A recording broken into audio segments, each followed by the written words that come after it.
Hello, good morning. What a beautiful room. This room is spectacular. I'm going to shout out the AV and events team for putting this together. All right. So this is really fun for me. It's an amazing honor to close out our first session, Impact at Scale. And to do that, our goal is to go beyond the games. But to go beyond the games, we're going to go behind the games. And I hope that at the end of this session, you get a chance to meet my good friend Kathy, learn more about LA28, and most importantly, understand the impact and legacy that the games will have. And so to begin, William & Mary alumni, sports marketer extraordinaire, gifted leader, CEO of LA28, Kathy Carter. I think many of us are on a journey. We're on a personal journey, a professional journey, and you've had a long journey in sports. I think he just called me old. Oh, seasoned. What's a moment or a memory that you can think of in your career that helped maybe shape or define or influence to how you think about the Olympics and your role today? Well, first of all, thanks for having me, and what a great audience that you have here. So it's a special privilege to share the stage with Zeev. But to answer that, let me go back, because what Zeev mentioned was my long career. And predominantly that was in soccer, and I find myself now in the Olympics. And so when I get asked this question, it's natural that I bring it back to some of the memories, both on the field, but then also what I experienced in watching the evolution of the game of soccer. And I think there's a couple memories that actually are really important to the journey now as we think about the Olympics, and we'll talk a little bit more about this from the Paralympics. Really speaks to equity. In 1984, I was very young, or seemingly not so young. Thanks, Steve. But, and I sat in the audience as a spectator in 1984 for the Olympic Games that was just mentioned here in Los Angeles, but I was actually in Annapolis, Maryland, watching soccer. And at that time, it was only men's soccer. And then fast forward 12 years later, I had a chance to sit in, and now as an executive, in 1996 at the Olympic Games in Atlanta. The first time women's soccer had been in the Olympic Games. And I watched our women win a gold medal. Yeah. Which was remarkable. Ironically enough, they had to cut away from a wrap-up show to show our women getting the gold medal, because that was how little valued women's sport was at that point. And just think about that, 1996, it feels like it was yesterday. And where we sit today is that obviously through the great work of the Olympic movement, and certainly what we've seen here where policy intersects with action, is that women's sport is on equal footing in the Olympic Games and in the Paralympic Games. And so fast forward, now you see not only are we staying with women's sports for gold medal presentations, but they are the feature of actually how the games are presented. And so it really speaks to what we have an opportunity, and that for me is just a journey that certainly I've been on. I love that. So let's dive in a little bit to LA28. Sure. I think people would be interested to hear a little bit about the operations and the scale. Like, what does it take to put on an Olympics? I think we turn on the TV and we're like, ha, but you have a pretty good job ahead of you to make sure that it looks seamless. So tell us a little bit about what that takes. Well, seamless, I mean, if you think about it, first of all, we have already been working. We had the great fortune when these games were actually awarded to us at the same time that Paris 2024 was awarded. And Paris is now just about a year away from kicking off their games. And so we have 5.5 years until we will be in the opening ceremonies of LA28. So we'll spend the better part of 10 to 12 years actually planning what will be the most significant peacetime gathering in the history of the planet. Wow. Which will be the LA28 Olympic Games. We'll take a small break, and then we'll actually host the third largest peacetime gathering of humanity on the planet when we host the Paralympic Games. That's incredible. And so just when you think about that, it's the equivalent of 7 Super Bowls a day, and you do that for 17 days. Somehow you recover, and you do that again for the Paralympics. Wow. So yeah, I love facts and figures. So if you don't mind, give us a little bit more of a sense, like some of the operations, the scale, the preparations. Obviously, there's a lot of public-private partnerships, but like, what does your team work on in the 5.5-year mark, and then kind of as it gets closer, what else needs to happen? Well, when you think about just the number of athletes, the sheer size and scale, 10,500 athletes, and just think about the logistics involved with that, we'll have close to 15 million tickets that we'll sell in one market. Wow. Over the course of that essentially 30-day period. That's just an extraordinary number when you take that in consideration. It's exponentially greater than a full season ticket for any professional team. In fact, it's probably the accumulation of all professional sports in Los Angeles together their entire season, and we'll do that in 30 days. And so what you do then to actually make sure you can move people around Los Angeles, I don't know if you guys have traveled around here. People say that there's a little bit of traffic. But so, and we get asked that question quite a bit, like how and what do you do to make sure that people can move around? And actually we can solve that for a period of time, for 30 days. We can move deliveries to the middle of the night. But our hope is actually we transform Los Angeles in a way that people start to utilize the increasing public transportation. And while that may not be needed for us to deliver the games, it's actually what we believe will be one of the myriad of legacies that will happen as a result of us hosting games here in Los Angeles. So let's talk about some of the, let's talk about some of the challenges, right? I'm sure there's critics to the left, critics to the right. You guys have to navigate politics, governments, athletics. Kind of when you think about those things, what are things that either worry or concern you, and how do you think about maybe overcoming some of those? Well, I think let me start by first saying that our intention is to leave LA better than we found it. So to take and pull a camping analogy, it's something that we talk a lot about. But I would actually say we have actually got a lot of broad support because truthfully, there's nothing that is a greater illustration of the power of a country than hosting an event of this size and scale. And so we actually do have quite a bit of support, and Team USA, obviously, the largest team that we will send in history will come to LA28. We'll have over 1,000 athletes that will represent the United States of America. And those are athletes that come from every town across our country. And we've seen that through coverage, whether it's as you see the community come together to support athletes. So it truly does cut across in any sort of we like to say it's not red and it's not blue, it's red, white, and blue. Nice. And it has this ability to bring people together. Now, that doesn't mean that people do not take shots and say, well, how are we making sure that we can drive equity? How are we making sure that we actually have a sustainable games? What can we do to make sure that everyone participates? And those are some of the things when we think about the power and the opportunity to convene and actually leave the community and the members of the community in a place that we think is our opportunity, because we like to say, if all we do are host the games, we'll have missed a moment to have a mark on our community. That's amazing. So let's pivot to legacy for a little bit. The games are now in the rear view mirror. We've gone through it, go Team USA. What do you want the aftermath to look like? How do we think about the mark that you might leave and the mark that the games will leave? Well, I think a couple things. We talk a lot about human legacy.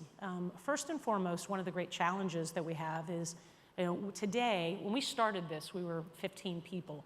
And by the time we host the games, we'll have 4,000 to 5,000 staff members. Wow. And don't ask me what any of them do today. I don't know, sort of. And then we have to fire them all. We all get fired on the same day.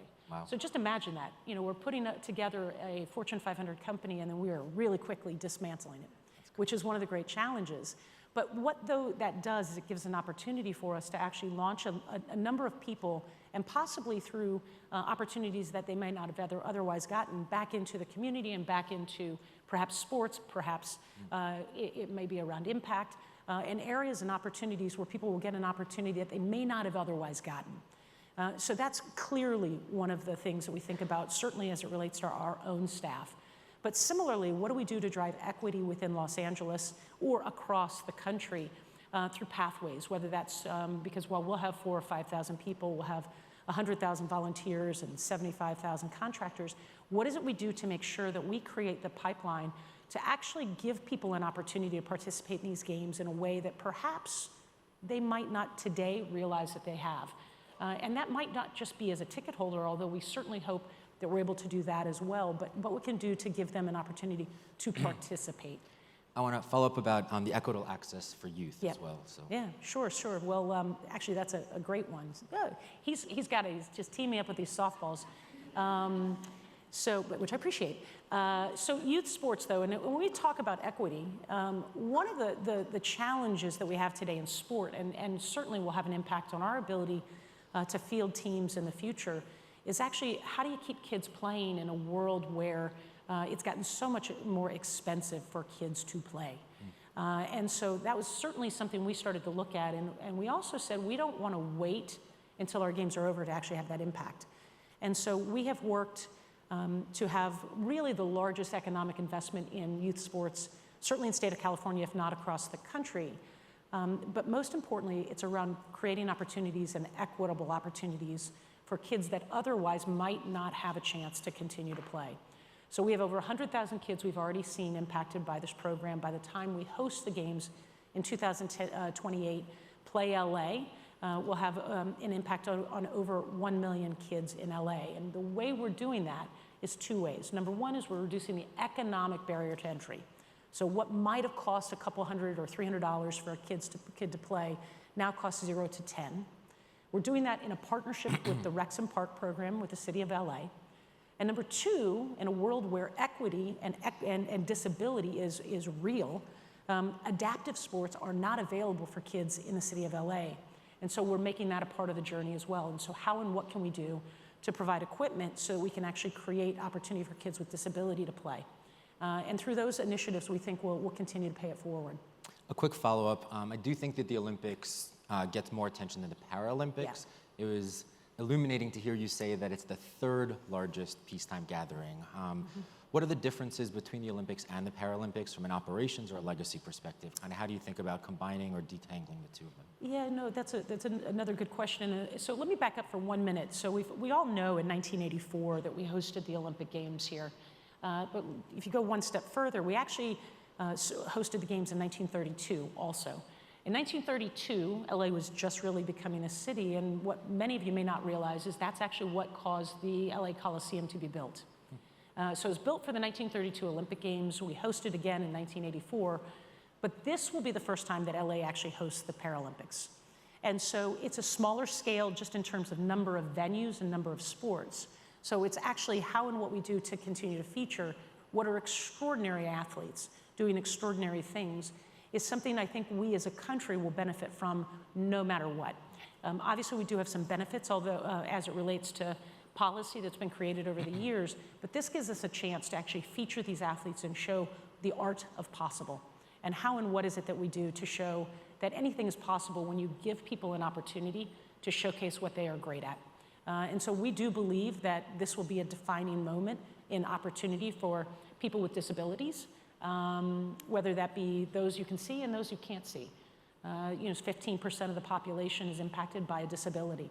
So what is it we can do to showcase how we, either as an employer, as an event producer, as a community leader, what can we do to give and create more opportunities for people with disabilities? Is going to be a big legacy of our games. I really love that. I have a personal question, something that's been on my mind. And so going back to the event is now over, what's the text message or phone call? Who do you personally want to hear from when it's all said and done? Wow. Told you I was going to spring one last good question on you. Well, listen, I would love it to be my parents. May they be here with us then, which gets you kind of choked up when you think about that. Maybe they will send you something. Yeah, maybe they will send you something. But honestly, the joy for me is not going to be in the personal recognition of what I get. It's actually going to be the joy of the people who are with me and through this journey. That actually, and I think it's going to be that after party where we actually look across the table or perhaps across a couple of cocktails and say, we set out to do something extraordinary, and we did even more. Wow. And I think that will be such an incredible and God willing, an opportunity for all of us. That will be the joy for me. So besides inviting 1,000 of your new friends to the after party, thank you in advance, 5.5 years. It's going to be epic. What is something that you might want the community that we have here and the community watching online to do? How can we support or engage or further participate in the impact and the legacy that you're building here? I think there's a lot of different ways that people in this room, and I think you're going to talk about this over the course of a couple days, whether it's around equity, whether it's around sustainability, whether it's around sport as an advocate, as a pathway for kids. We're leaning into all those things. Our opportunity is to convene resources towards that common goal. Our ability to bring various sundry of agencies and municipal bodies together with the support of the community that is here today, we have the power to do extraordinary things when we get very focused. And I think Clearly, there are many things that are being discussed over these next couple of days. We like our chances actually to have a meaningful impact as a result of what we can collectively create.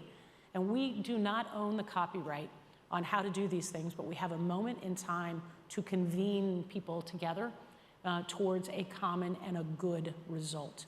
The games will be part of that, but what we do beyond the games will truly, in my mind, be the legacy that we all collectively will have a chance to leave. Amazing. I took some notes. I'm going to read some of the things you said. I'm going to play it back. Expect the extraordinary and do more. Inspire action, the art of the possible. The largest peacetime gathering, equitable access, and a collective shared purpose, which is incredible. We're just at time, but I wanted to take a moment and make sure that everyone understands the gravitas of the job that you have, the legacy that we're going to all participate in, and the significance and importance of LA28. Next year, we'll talk about Paris, and that'll be in the news. But think for a moment of the gargantuan and Herculean effort that you and your team are about to undertake. And on behalf of the country and the world, thank you so much. It's been an honor and a pleasure to be here. Thank you. Thank you.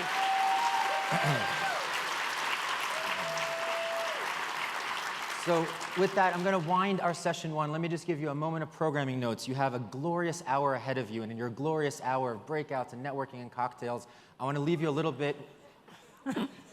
Never too early. I actually meant to say coffee, but cocktails sounded great. Much better. Much better. Can we work on that? Okay, so coffee. We have a little bit of a mantra here at Social Innovation Summit around community and the idea that if you came as a stranger, we hope you leave as a friend. And so if there's one thing you can do to make me happy and us as a team happy, go say hello, introduce yourself, build bridges, make new contacts. That's what Social Innovation Summit's all about. And so as we send you onwards on the rest of your journey today and to begin session two, just want to say thank you again. Enjoy the rest of your time, and great seeing everybody.